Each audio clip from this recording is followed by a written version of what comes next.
Ёжик Соник — это не только один из самых узнаваемых героев видеоигр, это еще и хороший пример для подражания. Он против загрязнения окружающей среды, он не ругается матом, не употребляет наркотики, не пьет, не курит, а еще он призывает вас к участию в революции. Блин, ну вот, теперь придется Тор включать.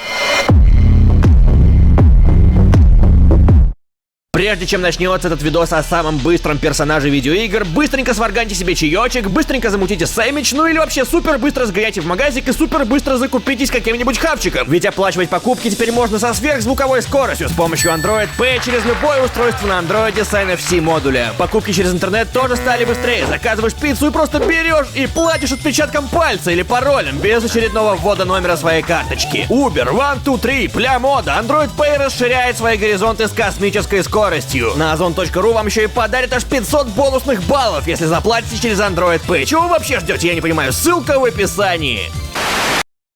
Совпадение это или нет, но новая игра Sonic Forces, помимо того, что активно использует символику с красными звездами и бунтарские слоганы, выходит в день столетия Октябрьской революции 1917 года. Будет ли сюжет действительно как-то связан с событиями, изменившими век назад историю России, сказать сложно, но судя по трейлерам, скорее всего, нет. Однако эти детали заставили меня задуматься, реально ли в играх о сверхскоростном синем ежике найти параллели с Советским Союзом, если копнуть чуть глубже. Ну и, как вы поняли, раз видео загружено, то ответ положительный. Идеи коммунизма прослеживаются практически во всех частях приключений Соника, начиная с самой первой игры, выпущенной в 1991. Только вот олицетворяет СССР не сам Соник, как может показаться от одного взгляда на логотип новой Sonic Forces, а главный злодей — доктор Эггман. I can't believe this! Если вы давно знакомы с франшизой, то наверняка в курсе. Доктора Эггмана на территории США долгое время официально называли другим именем — Доктор Роботник. В Японии, на родине игры, Дока всегда изображали как пузатого лысого дядьку с усищами и лыбы до ушей. Там он всегда звался Человеком-яйцом и был скорее забавным, чем устрашающим. Но в Америке злобного гения переименовали и даже немного изменили дизайн, дабы сделать его более грозным. И после Холодной войны там, по всей видимости, ничего лучше не придумали, чем обозвать злодея словом, звучащим как русское. Доктор Роботник, очевидно, происходит от слова робот, и имя говорит само за себя. Негодяй превращает безобидных зверушек в роботов, да и вообще весьма талантлив в инженерии. И вопросов бы не возникало, но ударение во всех официальных материалах ставится на роботник, что для русского уха звучит как другое слово — работник.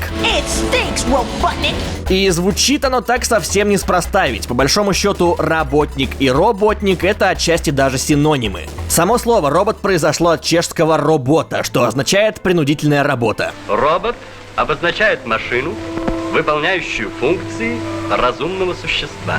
В самом звучании этого слова робот, работарь, рабочий вы мгновенно воспринимаете и смысл, и цель.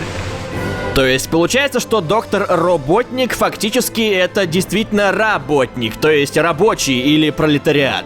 О том, насколько высокую роль в СССР играл рабочий класс, я думаю, объяснять вам не нужно. Это работа учителей истории. Или это скорее их работа, а? В одном из мультфильмов у Дока еще и был ярко выраженный русский акцент, что тоже как бы намекает. I'll have to give myself a promotion! Идем дальше. Чем, собственно, занимается наш многоуважаемый доктор Трудяга? Прежде всего, он строит заводы с фабриками и набирает военную мощь. Индустриализация и технический прогресс достигают невероятных масштабов. Многие уровни в играх представляют у себя гигантские работающие предприятия Дока. Кроме того, путем превращения всех в роботов, доктор-работодатель выполняет сразу два принципа из идеологии коммунизма. Первое. Каждый по превращению автоматически становится идеальным рабочим, готовым безукоризненно выполнять любой труд. И второе. Все при этом становятся еще и абсолютно равны. У роботов пропадает даже деление по половому признаку. В одном официальном буклете с инструкциями к игре Эггман описывается вообще как романтик и феминист. И его можно понять, он мечтает изменить мир и сделать всех равными. Сейчас слово «феминизм» незаслуженно стало чуть ли не ругательством. Некоторые, возможно, просто не так понимают его значение. В СССР термина «феминизм» не было вообще, однако равноправие женщин и мужчин весьма активно продвигалось. И что-то я не вижу на этих плакатах лозунгов о том, что все мужики рабы, козлы и ходячие кошельки. Феминизм — это прекрасно, особенно когда ты диктатор и тебе на заводах нужно как можно больше рабочей силы. Следующий пунктик – культ личности. Доктор Пролетариат всеми способами возвеличивает свою персону, как это было с Иосифом Сталиным. Повсюду его огромные портреты, статуи, роботы по образу и подобию. Он даже называет в честь себя город. Ну вот чем вам вот это не Сталинград? Помимо всего, главный цвет обладателя гигантских усов – красный, и это опять же вызывает ассоциации с Советским Союзом. А еще смотрите, что будет, если пионерский галстук повязать чуть-чуточку иначе.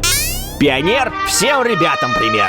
Ладушки, с доктором-диктатором все понятно. Для полной картины ему не хватает, наверное, только массовых расстрелов. А что насчет Соника? Если главный враг коммунизма — это капитализм, выходит, что главный герой символизирует США? Или, может быть, церковь? В комиксах Соник боролся с Матильдой, которая была на стороне Эгмана.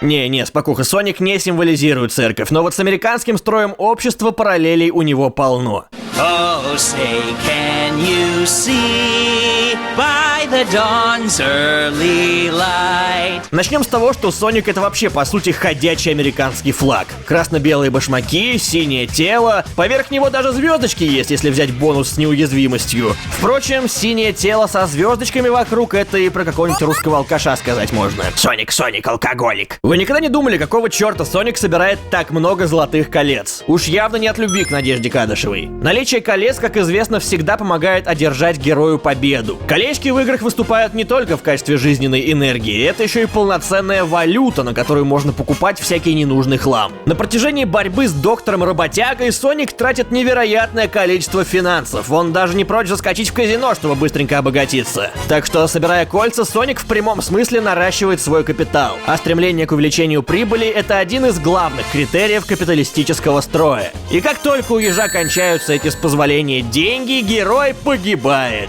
Мораль: без денег в этом мире тебе пи***ец. Война Соника с Эгманом не только война идеологии, она еще и во многом похожа на космическую гонку между СССР и США. Советский Союз первым запустил в открытый космос искусственный спутник, но потом Америка всех обскакала и высадила человека на Луне. Доктор Коммуняка, в свою очередь, запустил в космос целую орбитальную станцию в форме своей головы — яйцо смерти. Оно реально так называется, это типа отсылка к Звездным войнам. Но потом Соник пролетел и одержал победу несколько раз подряд. Кстати, о сходстве яйца смерти с советским спутником шутили даже в официальном сониковском твиттере. Ну и последнее, одно из самых неочевидных сравнений, то, ради чего Соник с Эгманом в принципе постоянно воюют. Изумруды хаоса, 7 магических минералов, мощнейший энергетический источник. И если на протяжении игры их не собрать, то она не будет считаться пройденной. Доктору они нужны зачастую, чтобы зарядить какую-нибудь мега-пушку или запитать энергией очередного гигантского робота. Но даже имея все камушки на руках, у него в итоге просто не получается контролировать их мощь, и он снова терпит поражение. А вот Соник, собрав все изумруды, в буквальном смысле озолачивается, обретает всемогущество. Все это самую малость напоминает ситуацию с газом и нефтью. You mean the Chaos Emeralds? По мнению ряда аналитиков, Советский Союз начал приближаться к своему развалу именно после того, как нефть стала в больших объемах экспортироваться и использоваться в качестве первичного источника доходов. Страна подсела на так называемую нефтяную иглу и, получая с продаж ископаемого топлива немыслимую выручку, расслабила, так сказать, свои булки, постепенно забросив другие отрасли экономики. А как только цены на нефть рухнули, кормиться стране стало нечем. Вот и Эгман, даже с могучей армией роботов, надеясь в первую очередь на одни только природные ресурсы, всегда обречен оставаться в проигрыше. Все эти сходства с США и СССР, может, и правда прослеживаются в играх про Соника, но я очень сомневаюсь, что разработчики прятали их туда осознанно. Все-таки Холодная война оставила огромный отпечаток в умах целого поколения. Как бы там ни было, Советского Союза уже нет. Да и работника, кстати говоря, тоже. Теперь его называют исключительно Эгманом. No more Robotnik. Too bad.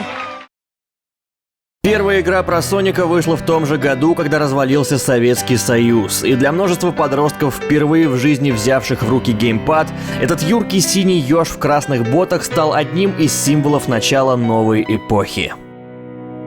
Ну а при чем тут красные звезды в Sonic Forces, и почему дата выхода игры назначена на столетие русской революции, я все равно понятия не имею. И вообще, игра эта будет, скорее всего, лютым отстоем. Предзаказывать не советую. Я играл в демку на Игромире и был до глубины души разочарован. Слава яйцам! В этом году вышла чудесная Sonic Mania, но если хотите поиграть в нормального нового 3D-шного Соника, то зарубитесь в свежего Марио.